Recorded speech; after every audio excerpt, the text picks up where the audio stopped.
Hello दोस्तों, कैसे हैं आप सब। Welcome back to my reaction channel. दोस्तों, आज हम लोग बात करने वाले हैं पाकिस्तान से भाग के कनाडा में बसा हुआ 26/11 का मास्टरमाइंड जिसे पकड़ के भारत लाया जा रहा है। उसी पे मेरे रौनक भाई हैं जो एक यूट्यूबर हैं, उन्होंने एक वीडियो बनाया है, उसी पे आज हम लोग रिएक्शन करने वाले हैं। चलो देखते हैं कि तो चलिए दोस्तों, शुरू करते हैं रिएक्शन 26/11 के आतंकी के ऊपर।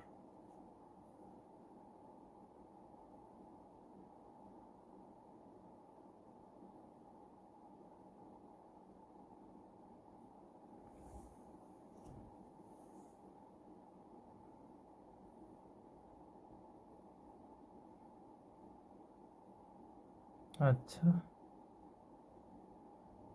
हाँ,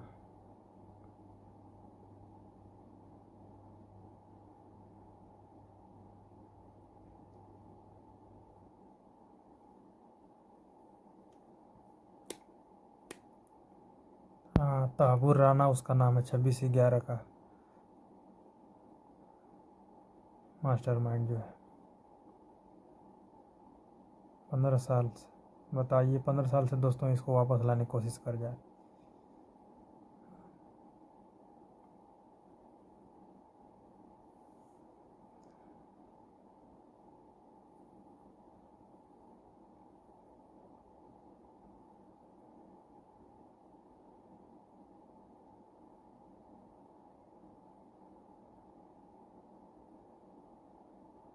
हम्म,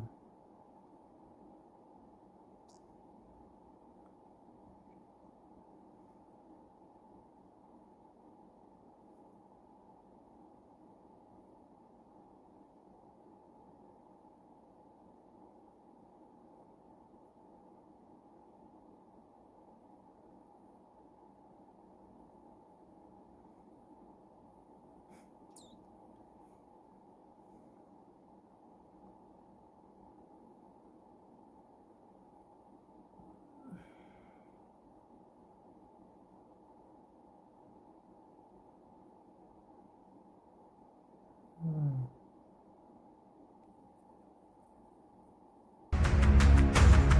तो दोस्तों आज अगर तहबूर राणा के भारत आने को इतनी बड़ी डिप्लोमेटिक जीत माना जा रहा है तो वो ऐसे ही नहीं है। उसकी वापसी इतनी इंपॉर्टेंट क्यों है ये समझने के लिए पहले हमें ये समझना होगा कि 26/11 के मुंबई अटैक में उसका रोल क्या था। तो आइए शुरू से आपको बताते हैं। तहबूर राणा का जन्म 1964 में पाकिस्तान में हुआ। बाद में उसने पाकिस्तानी आर्मी ज्वाइन कर ली। पाकिस्तानी आर्मी में वो मेडिकल टीम में था। यहीं पर उसकी मुलाकात दाऊद सईद गिलानी उर्फ डेविड कोलमैन हेडली से हुई थी।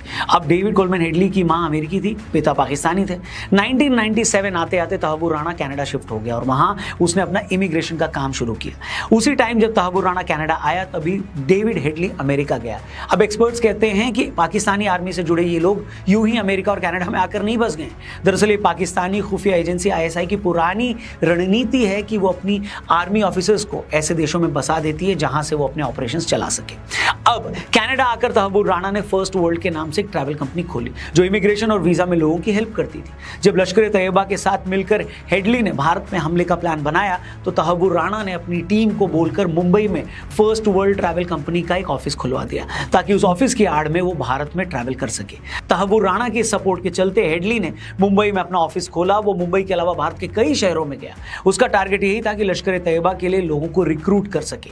26/11 के अटैक के दिन किस किस जगह को टारगेट करना है उन सारी जगहों की रेकी हेडली ने की थी। हेडली तो उस साल सितंबर अक्टूबर महीने में ही मुंबई में अटैक करना चाह रहा था, मगर तब वो प्लान फेल हो गया। मुंबई में ऑफिस खोल दिया। फिर आया 26 नवंबर 2008 का वो मनहूस दिन। हेडली रेकी कर चुका था। पाकिस्तान में बैठे लश्कर तैयबा के 10 टेररिस्ट पूरी तरह तैयार थे। उनके पास गोला बारूद के अलावा हर एक जगह का नक्शा था। पाकिस्तानी आर्मी ने उन्हें महीनों की ट्रेनिंग दे रखी थी। फिर 26 नवंबर को ही पाकिस्तान के कराची से 10 आतंकी एक बोट में बैठकर समुद्र के रास्ते मुंबई पहुंचे। इन लोगों ने सबसे पहले MV कुबेर नाम की एक बोट को हाईजैक किया। उसके बाद ये लोग मुंबई के तट के पास कुलाबा में उतर गए। इन लोगों के पास 10 AK-47, 10 पिस्टल, 80 ग्रेनेड, 2000 2000 गोलियां, 24 मैगजीन और 10 मोबाइल फोन, विस्फोटक और टाइमर थे। मुंबई लैंड होने के बाद ये लोग दो के ग्रुप्स में अलग अलग साइड पे चले गए। पहले 2 आतंकियों ने छत्रपति शिवाजी टर्मिनस पर गोलियां चलाई। उस हमले में 58 लोग मारे गए। उसी वक्त 2 आतंकी ओबराय होटल और 4 आतंकी ताज पैलेस होटल में घुस गए। एनएसजी कमांडोज ने होटल में घुसकर इन लोगों को ठिकाने लगाना शुरू कर दिया, लेकिन उस वक्त तक ताज में 31 और ओबराय होटल में 32 लोग मारे जा चुके थे। उसी दौरान मुंबई पुलिस के एंटी टेररिस्ट स्क्वाड के चीफ हेमंत करकरे जी आतंकियों की गोली लगने से शहीद हो गए। आखिरकार 60 घंटे के लंबे ऑपरेशन के बाद सारे आतंकी मारे गए और अजमल कसाब नाम का एक आतंकी जिंदा पकड़ लिया गया। इस हमले में कुल 175 लोगों की मौत हुई और 300 से ज्यादा लोग जख्मी हुए। मरने वालों में इजराइल और अमेरिका के नागरिक भी थे। इतने बड़े हमले ने उस वक्त पूरी दुनिया को हिला कर रख दिया था। डेविड हेडली तो इस वक्त अमेरिका की जेल में बंद है। अजमल कसाब को फांसी दी जा चुकी है। हाफिज सईद जैसे लोग अब भी पाकिस्तान में खुलेआम घूम रहे हैं। ऐसे में तहव्वुर राणा का भारत आना इस मामले में अब तक की सबसे बड़ी जीत है। तहव्वुर ने ही पाकिस्तानी आर्मी और लश्कर तैयबा के साथ मिलकर ये सारा प्लान बनाया था। पाकिस्तान को इस बात का डर है दोस्तों कि तहव्वुर राणा ने अगर अपना मुंह खोलना शुरू कर दिया तो वो एक बार फिर यानी पाकिस्तान एक बार फिर पूरी दुनिया के सामने नंगा हो जाएगा। तभी तो जैसे तहव्वुर राणा को भारत लाया गया, पाकिस्तानी सरकार ने बिना मांगे ही सफाई देना शुरू कर दी। पाकिस्तानी सरकार ने कहा कि तहव्वुर राणा का पाकिस्तान से कोई लेना देना नहीं, वो तो कनाडा का नागरिक है, उसने तो 20 सालों से अपने पाकिस्तानी दस्तावेज भी रिन्यू नहीं करवाए। सभी को पता है दोस्तों कि इस वक्त पाकिस्तान की हालत बहुत खराब है। उसे डर इस बात का है कि इस हमले में अमेरिका और इजराइल के लोग भी मारे गए थे। अगर तहव्वुर ने बोल दिया कि हाँ पाकिस्तानी आर्मी भी इसमें शामिल थी, तो उसके बाद अमेरिका और इजराइल दोनों चुप बैठने वाले नहीं हैं। अगर दुनिया में 2 ऐसे देश हैं जो अपने दुश्मनों को घर में घुसकर ठोकते हैं तो यही वो दोनों देश हैं। अगर तहव्वुर ने गवाही दे दी कि हाँ चचा इसमें तो हाफिज सईद का भी हाथ था, तो पाकिस्तान को मजबूर होकर कुछ एक्शन लेना होगा। और अगर पाकिस्तान सरकार ने अमेरिका या इजराइल के दबाव में कोई एक्शन लिया तो पाकिस्तान के कट्टरपंथी वैसे भी पाकिस्तान सरकार को नहीं छोड़ेंगे। अमेरिका तो फिर बाद में उन्हें मारेगा ही। अगर किसी कट्टरपंथी पर एक्शन हुआ तो वहां के जिहादी पहले अपनी ही सरकार को टारगेट करेंगे। बस यही सारी बातें सोच सोचकर शहबाज शरीफ हर आधे घंटे में अपनी सलवार गीली कर रहे हैं। बहुत से लोगों के जहन में यह सवाल है दोस्तों कि क्या इतने बड़े मामले में तहव्वुर राणा को फांसी की सजा होगी या नहीं, क्योंकि जब अंडरवर्ल्ड डॉन अबू सलेम को पुर्तगाल से संधि के बाद भारत लाया गया था तो उसमें यह शर्त शामिल थी कि अबू सलेम को 25 साल से ज्यादा की सजा नहीं दी जा सकती। तहव्वुर के मामले में अब तक ये क्लियर नहीं हो पाया है कि उसे कितनी सजा होगी। हालांकि जैसे ही तहव्वुर के भारत आने की खबर आई, सोशल मीडिया पर बवाल मच गया। जो लोग इस हमले से सीधे तौर पर प्रभावित हुए हैं, जिनके अपने इस हमले में मारे गए हैं, वो तहव्वुर को फांसी देने की मांग कर रहे हैं। लेकिन ये इतना आसान भी नहीं है दोस्तों। इसमें 2 बातें बेहद अहम है। पहली, भारत ने अमेरिका को क्या अंडरटेकिंग दी है, मतलब क्या भारत ने अमेरिका से कोई वादा किया है कि तहव्वुर को एक हद से ज्यादा सजा नहीं दी जाएगी। और दूसरी, तहव्वुर को भारत में जिन अपराधों के लिए दोषी ठहराया जाएगा उन्हीं मामलों में उसे अमेरिका के कानून में कितनी सजा मिलती है ये भी देखना जरूरी होगा। लेकिन ये तो बात की बात है। फिलहाल तो देश इस बात से राहत महसूस कर रहा है कि इतने बड़े क्राइम का मास्टरमाइंड अब भारत की गिरफ्त में है। ये मोदी सरकार की एक बड़ी डिप्लोमेटिक जीत है, क्योंकि उसने अमेरिका से उस आदमी को भारत लाने में कामयाबी हासिल की है जो कनाडा का नागरिक भी था और अमेरिका में भी काम करता था।